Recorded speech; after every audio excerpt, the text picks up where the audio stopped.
रोक दी। तो ये सारा काम हम लोग करने जा रहे हैं। तो अगर कुछ सवाल है साथियों, एक मेरा आग्रह है कि ये डेडिकेटेड प्रेस कॉन्फ्रेंस है। हमारे परिवर्तन पत्र पर आपके जो सवाल हो पूछे, क्योंकि ये डेडिकेटेड प्रेस कॉन्फ्रेंस है। आप एक बात समझिए, कांग्रेस के लोगों ने अपना घोषणा पत्र जारी किया और आज हम लोगों ने अपना परिवर्तन पत्र जो है वो आप लोगों के समक्ष रखा है। कांग्रेस पार्टी ने कहा है कि 30 लाख नौकरियां दी जाएगी। मेरा मानना अच्छी बात है, लेकिन इसको हम लोग और मजबूती के साथ 70 लाख पद सृजन जो है किया जा सकता है। कैसे, ये बड़ा सवाल होगा। पिछले बार भी लोग कहते थे, हमारे चाचा, कहाँ से लाएंगे? देश भर के जितने अर्थशास्त्री थे कहते थे कहाँ से आएगा पैसा, कैसे होगा? तो 17 महीने में 5 लाख नौकरी कैसे दीजिए भाई? पहली बात, हमारे चाचा तो कहते बाप के पास से पैसा लाएगा, और आज तो कहते हैं कि हमने किया। अच्छी बात है, आपने क्या, आप मंत्री थे तो कह सकते हैं, लेकिन सबसे पहली बात तो मेरे मुंह से सुने।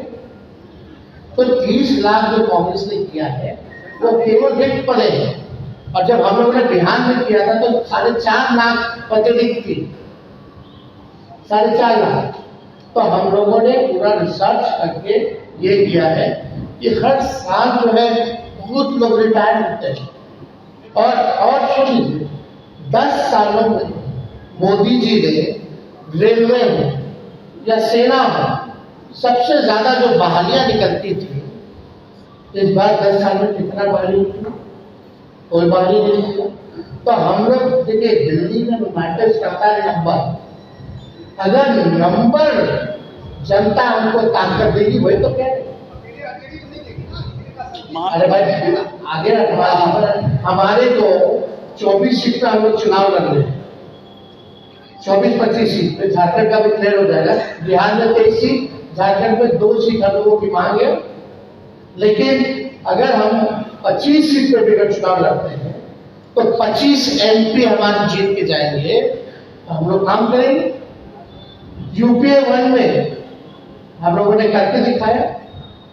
सेकेंड लार्जेस्ट पार्टी थी 2004 में राष्ट्रीय जनता दल, कांग्रेस पार्टी के बाद, और प्रधानमंत्री बनाने में हम लोगों की सहमति रही। तब जाकर के मनमोहन सिंह जी प्रधानमंत्री लोगों ने घोषणा की। तो ये हम पे छोड़ दीजिए, जो मुख्यमंत्री असंभव कहते थे उनसे हमने संभव करवाया। अब लोग तो चाहते नौकरियां मिले, राहुल गांधी जी भी कह रहे हैं हर जगह। तो हम लोग तो राहुल जी की बात को ही आगे बढ़ाने का काम कर रहे हैं, उनके हाथ को ही हम लोग मजबूत करते हैं।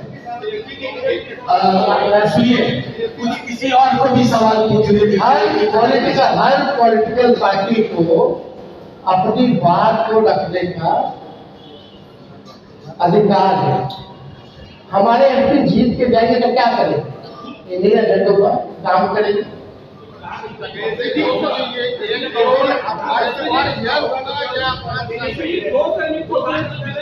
हमें पूरा विश्वास है भाई पत्रकारगण कि हमारी सरकार बनने जा रही है, तो उसकी चिंता आप कहाँ करें। हम सरकार के पार्ट होंगे तो इस काम को कराएंगे। अरे भाई डिप्टी CM नहीं रखते आप, कौन सा मुख्यमंत्री थे? किए ना सारा मानदेय आंगनबाड़ी का हो, तालीमी मरकज का हो, टोला सेवक का हो, विकास मित्र का हो, सबके मानदेय को बढ़ाए कि नहीं बढ़ाए? जाकर के मेरा पत्र पढ़िए 2015, जो कहे हैं उसका काम देखिए, हुआ कि देखो वो हमारी जिम्मेवारी है, हम लोग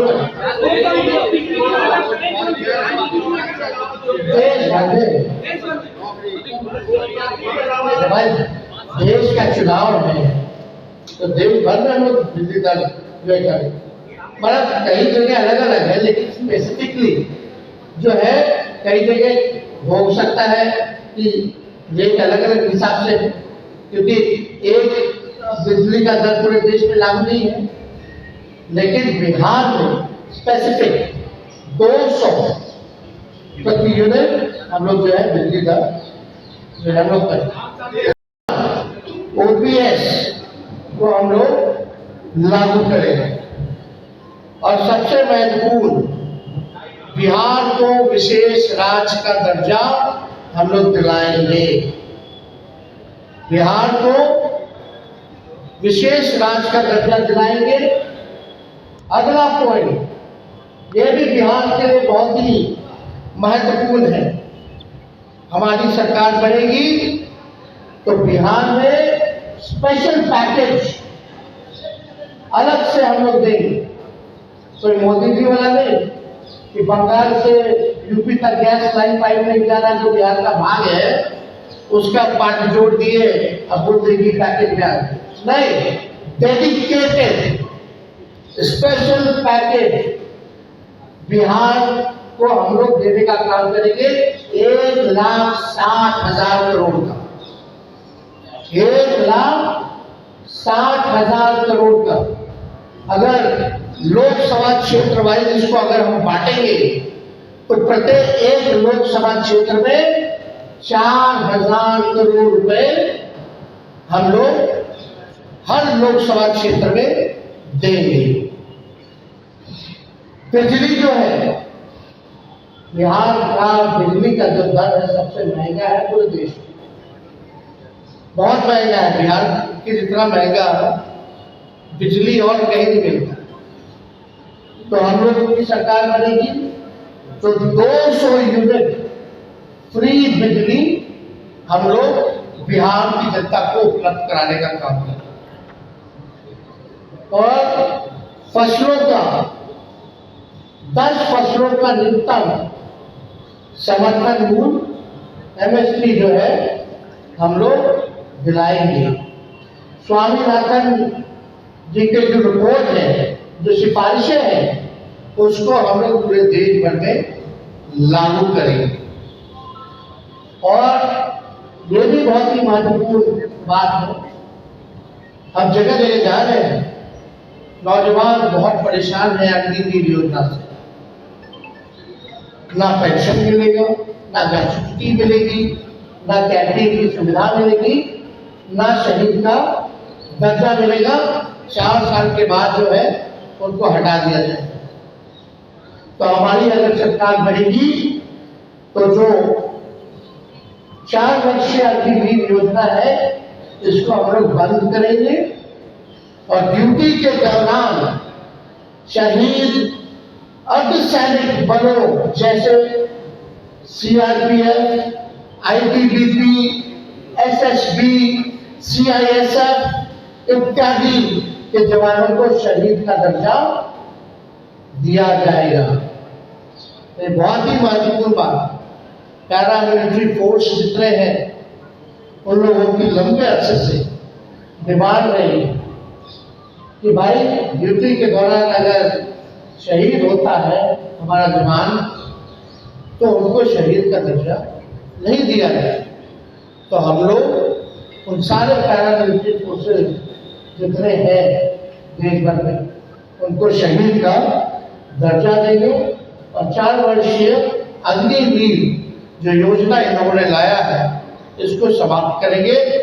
और जैसे बहाली निकलती थी वैसी ही बहाली हम लोग निकलवाएंगे। बिहार में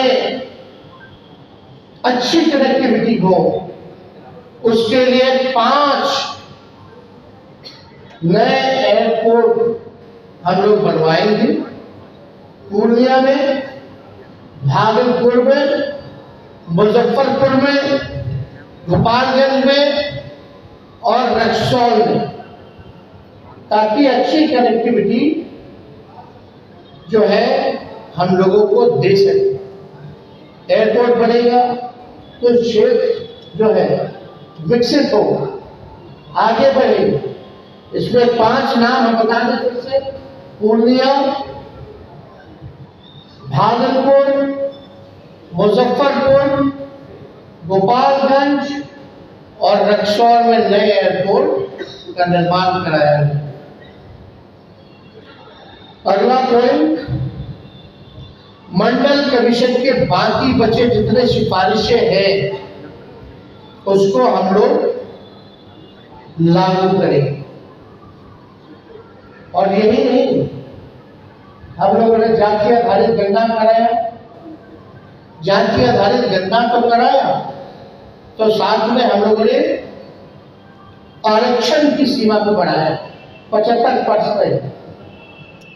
आज भले ही चाचा जी घर चले गए हैं, लेकिन इस बातों को भूल जाते हैं। सचिवालय में सभी उनके मंत्रियों के साथ हम भी डिप्टी सीएम थे, हम लोगों ने प्रेस कॉन्फ्रेंस किया था और भारत सरकार को कैबिनेट ने सिफारिश भी की थी कि भाई जो आरक्षण की सीमा हम लोगों ने बढ़ाया है बिहार में, जनजाति पिछड़े का बढ़ा, स्वर्ण जाति भाइयों के जो गरीब भाई हैं उनका 10% जो था वो रह गया, अति पिछड़ों का, दलितों का, आदिवासी भाइयों का यानी 75% आरक्षण बढ़ा, उसको हम लोग शेड्यूल 9 में डालेंगे। अब इस पे मुख्यमंत्री जी चर्चा नहीं करते। इतने महीने हो गए सरकार में, लेकिन अभी भी शेड्यूल 9 का जिक्र नहीं किया उन्होंने। और आप देखिएगा इसी वजह से कोई भी कोर्ट चला जाए और इसी देरी के कारण जानबूझ के विलंब किया गया भाजपा के द्वारा, ताकि कोई ना कोई ये पीछे से कोर्ट में भिजवा करके इस आरक्षण की सीमा को खत्म कर। तो हमारी सरकार बनेगी तो जो आरक्षण जो हम लोगों ने बढ़ाया है उसको शेड्यूल 9 में हम लोग करेंगे। बिहार में औद्योगिकीकरण को बढ़ावा भी दिया जाएगा